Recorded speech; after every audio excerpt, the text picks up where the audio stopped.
Kuya, kumusta na? Diha na ba ang kasulatan before 33 AD? Diha na oy. Tanawa gani ang Lucas 4:17. Si Jesus mismo nagbasa sa sinulat ni manalag na Isaias sulod sa sinagoga. Paminaw ra gud igala. Dili jud tinuod nga kung wala ang dakong simbahan walay kasulatan nga bag-o ug daan nga kasabutan. Diha na ang daan tugon sa wala pa ang simbahan. Ug mas una pa gani si Marcion nga nag-compile ug ang dakong simbahan igo lang naguman. Taas nga panahon ug daghang tawo ang nahimong instrumento aron ang kasulatan mabasa sa katawhan. Gikan sa Dios ang tanan nga ni ani kasulatan ug unya walay tag-iya nga simbahan. Ang akong pangutana, ni aba ni ini nga kasulatan ng kamatuoran o naa sa inyong simbahan?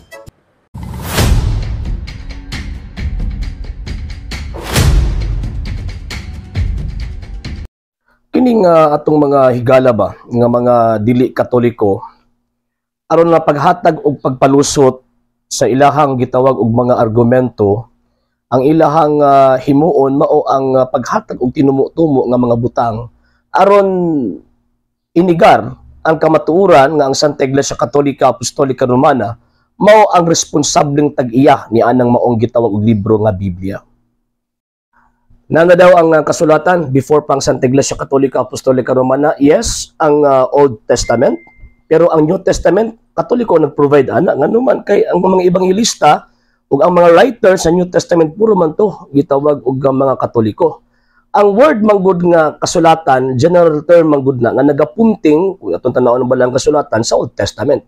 Wala pay labot ang gitawag og New Testament. Walay lalis nga ang Old Testament existido na before ang simbahang gitukod ni Ginoong Jesucristo. Pero ang point din kanang word, kanang libro nga gitawag og Biblia.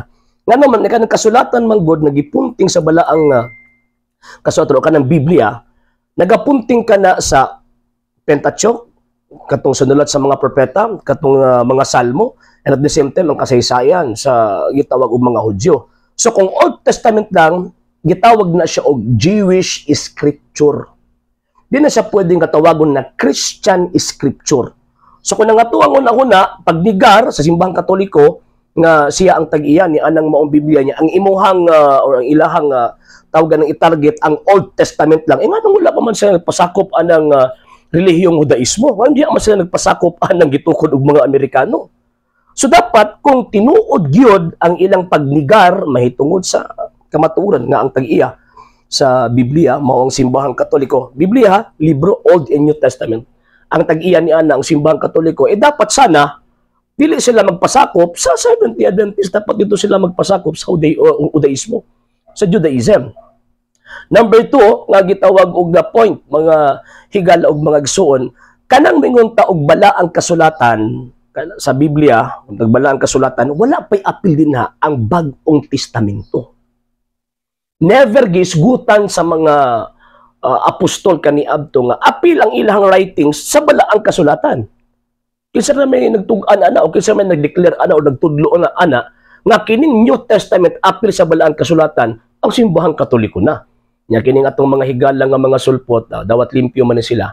O na nga tuupod sila nga ang New Testament apil sa balaang kasulatan. So dapat kung tinuod gyud mo nga nituod gyud sa balaang kasulatan, magpasakop mo simbahang Katoliko, ayaw pabilin anang gitukod nga pundok sa mga Amerikano. Walay libro nga gitawag og Biblia kung wala ang dakong simbahan. Walay libro nga gitawag og Biblia kung wala ang Santa Iglesia Katolika Apostolika Romana. Nga naman, tungod sa hinungdan nga ang simbahang Katoliko, siya ang responsable nga nagkanon, nagcompile, at the same time siya ang nagproduce sa Bagong Testamento para mahimo siyang gitawag og Biblia o tawagon ka na nga Christian Scripture. Kaya again kung Old Testament lang, dili siya matawag ng Christian Scripture. Jewish Scripture siya. O ang tag-iya ni ana ang Judaism. Kung mingon tag Christian Scripture composed of Old and New Testament. O ang nag-provide ni ana ang Santa Iglesia Katolika Apostolika Romana. O dili pwede ang nag-provide, dili pwede tawagon na ito nga mao siya ang tag-iya. Di ba ang Diyos may tag-iya ni anang maong pulong sa yes, ang pulong sa Diyos. Ang mga informations nga gihatag ang tag-iya mao ang Diyos, pero remember usab bantayan usab nato nga ang tag-iya ni ining maong gitawag og simbahan na mao ang Diyos nga nag-provide sa information nga nakasulat sa balaang kasulatan.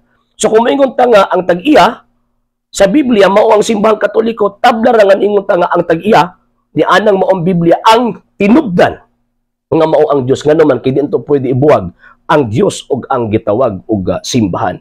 So tinuod ng kamatuoran walay Biblia kung walay gitawag og Katoliko, regardless na nag-exist ng daan ang Old Testament before pa ang simbahang Katoliko. Kay ang point din na ang Christian scripture, not the Jewish scripture. Laing palusot sa itong higala nga pastoy.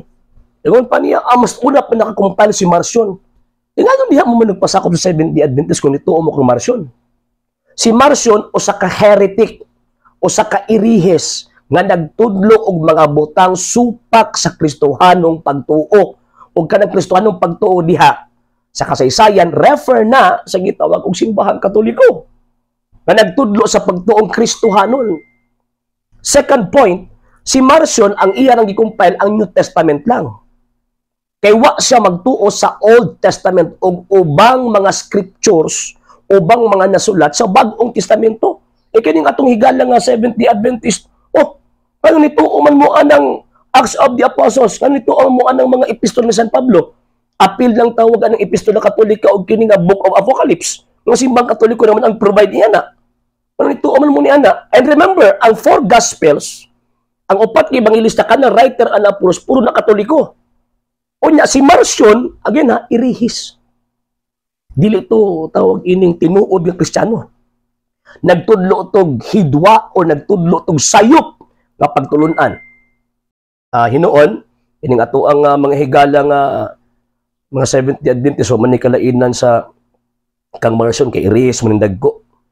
So na nga, pero problema lang kay si Marcion dito Seventh-day Adventist. Dito Seventh-day Adventist. Si Marcion usa ka Katoliko nagtudlo og mga butang supak sa pagtuong Katolika.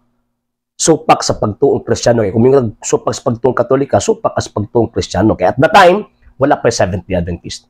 Simbahang Katoliko pa lang ang naa. So si bisan kinsa nga tawagong irehes, abot pasabot ana, supak sa Christian faith o sa Catholic faith.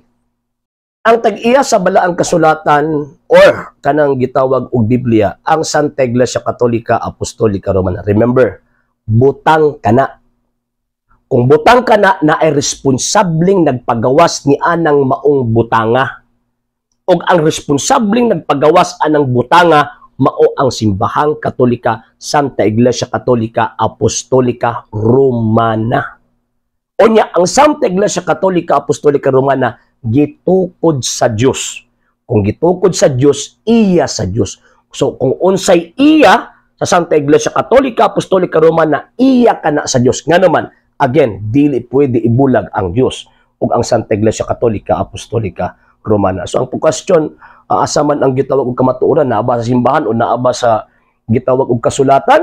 Ang kamatuoran naa sa Dios nga iyang gihatag diya Santa Iglesia mao ba to naka-provide og bala ang kasulatan tungod sa hinungdan ang simbahan. 1 Timothy chapter 3 verse 15, ang haligi og patukuranan sa tanang kamatuoran. Manang siya magtudlo mahitungod sa truth, yang iyang itudlo kaya nakasulat man ang truth sa balang kasulatan, muna uning itudlo and at the same time itong tradition. Kaya suma pa San Pablo, 2 Thessalonians chapter 2, verse 15, hoptin ninyo ang mga tradisyon nga among gitudlo kaninyo, pinaagi sa pulong og sa sulat. Ug kana nga panahon, sigurado ko, nga maglibog yun ang SDA ana, nga naman, kay ang SDA manggod, nimboto lang, 1863, buwan wala sila'y maangkon nga mga kamatuuran nga nalatid from the 1st century AD until sa 18th century. O gani, ang gibit-bit nilang kasulatan, dili man na ila. Nangupya naman na sila. Igo naman na sila, tawagan na nagbasa. Dili man na sila may responsabling katag-iya ni anang maong libruha. Nga naman, kay kanang maong punduka nga Seventh-day Adventist gitukod ng mga Amerikano ug dili iya ni Kristo. Sa hindi pa po nakapag-follow sa mga pages po natin, i-follow nyo po yung mga pages po natin, RJ Horolanciano II, TV Apolia Punto Argumento page, Kuya Apologist TV page, and RJ's Vlog 2022.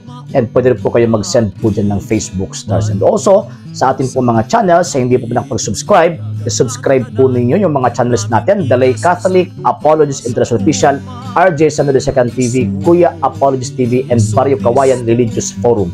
And pwede rin po kayo mag-send po dyan ng super sticker, super chats, and super thanks. And maraming salamat po sa mga kapatid at mga Katoliko na ulis pong tumutulong sa programa po natin. Maraming salamat po. Nang dahil po sa tulong at suporta po ninyo, ang programa pong ito, until now, andito pa rin po sa social media. And until until din po, nangangailangan pa rin po tayo sa tulong at suporta po ninyo dahil wala po kami magagawa rito mga sir, mga ma'am, kung wala po yung tulong at suporta po ninyo. Sa gusto pong tumulong, sa gusto pong sumuporta, pwede po ninyong ipadala ang tulong at suporta po ninyo sa pamamagitan po ng ating mga account numbers dyan po sa ating pong screen. And pwede nyo po kaming i-message sa ating pong page kung via remittance po yung papadala po ninyo. Maraming salamat po in advance.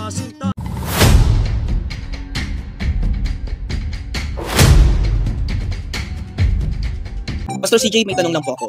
Ina pa rin po ba ng Panginoong Jesus, si Maria, sa pagiging Diyos ni Jesus? Sana po masagot, salamat po. Okay, sagutin po natin yan. Unang-una sa lahat, ang ating Panginoong Jesus ay tinatawag na hypostatic union. Meaning to say, He is 100% God and 100% human. So we all know na si Jesus Christ po ay tao. At syempre, kinikilala din po natin siya bilang Diyos. Ngayon, yung pagka-Diyos ng ating Panginoong Jesus, yung espiritu niya na Diyos, yung karakter niya na Diyos, wala pong nanay yun.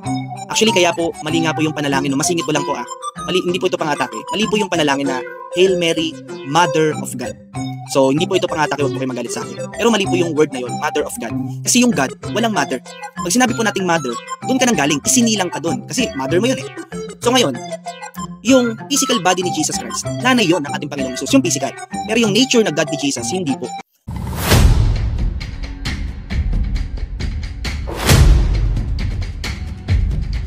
Kung hindi po natin kinikilala na ang mahal na Birheng Maria ay ina ng Diyos, ay hindi rin po natin kinikilala ang ating Panginoong Jesucristo na totoong Diyos at totoong tao. Bakit po? Kasi yung dalawang kalikasan ng ating Panginoong Jesucristo na pagka-Diyos at pagkatao, hindi po ito magkahiwalay o hindi po pwedeng ipaghiwalay itong dalawang nature na ito sa isang divine person na ating Panginoong Jesucristo. Actually, itong ating kaibigan na pastoy ng isang born agoy Christian, hindi po niya alam kung ano po yung ibig sabihin ng word na hypostatic union. Ang term na hypostatic union po kasi, mga sir at saka mga ma'am, isa po yung termino na unang ginamit noong 325 AD sa isang pangkalahatang konsilyo ng Iglesia Katolika Apostolika Romana. Itong termino na ito, rather, nangangahulugan po ito na ang isang divine person, yung hypostasis, yung isang divine person na ating Panginoong Jesucristo, nagpopossess po siya. Meron po siyang dalawang kalikasan, divine and human. Itong divine and human, ito po yung sources ng operation ng second divine person na ating Panginoong Jesucristo. So, ibig sabihin, itong dalawang kalikasan na ito, hindi po ito pwedeng sila po yung mag-a-act or sila po yung isisilang or ito po yung tinatawag na magiging mag-act po siya o meron po siyang action labas sa tinatawag na divine person na ating Panginoong Jesucristo. So, ibig sabihin, pag sinasabi po nating hypostatic union, isa lang pong person ang tinutukoy po dyan. Isang persona lang po ang tinutukoy po dyan na ating Panginoong Jesucristo. Hindi po dalawang persona. Iisa lang po. At yung persona na yan ay Diyos, ang ating Panginoong Jesucristo. So kaya nga po mga sir, mga ma'am, ang term na Mother of God or Ina ng Diyos, yung term dyan na God, refer po yan doon sa divine person and not to the natures. Or to the nature rather.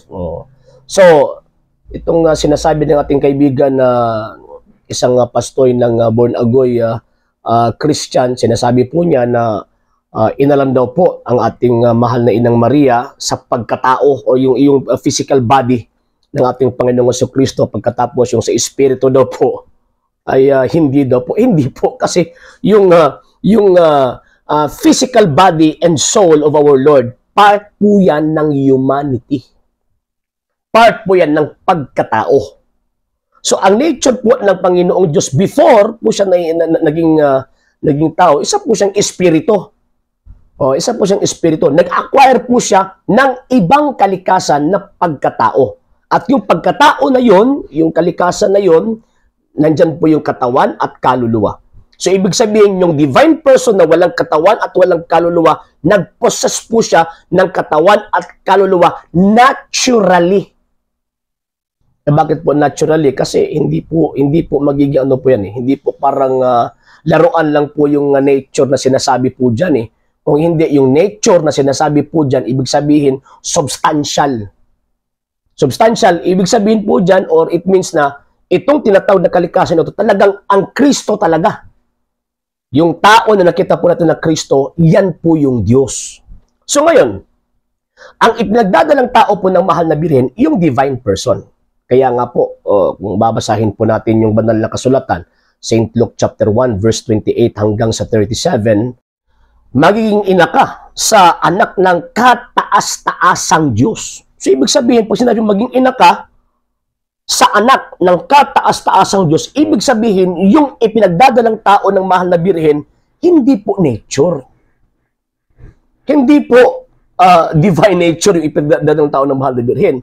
Hindi po human nature ang ipinagdadalang tao ng mahal na birhen, kung hindi yung anak ng kataas-taasang Diyos. Binigyan po niya ng human nature. So kaya nga ang mahal na birhen, pinaniniwala ng Iglesia Katolika, Apostolika Romana, na ina ng Diyos. Bakit po? Kasi ang ipinagdadalang tao po niya, ang iniluwal po niya, yung second divine person na ating Panginoong Jesucristo.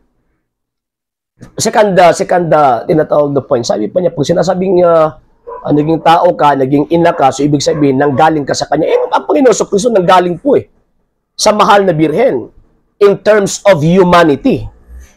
So, pag sinasabing in terms of humanity, ibig sabihin, yung pangalawang kalikasan po niya. Pero again, yung ipinagdadalang tao po ng mahal na birhen, hindi po yung nature. Ang nature, yan po yung ibinigay ng mahal na birhen sa second divine person na ating Panginoong Jesucristo. So, ipinanganak ng mahal na birhen ang Panginoong Jesucristo, huwag niyo po sabihin na hindi po yung Diyos.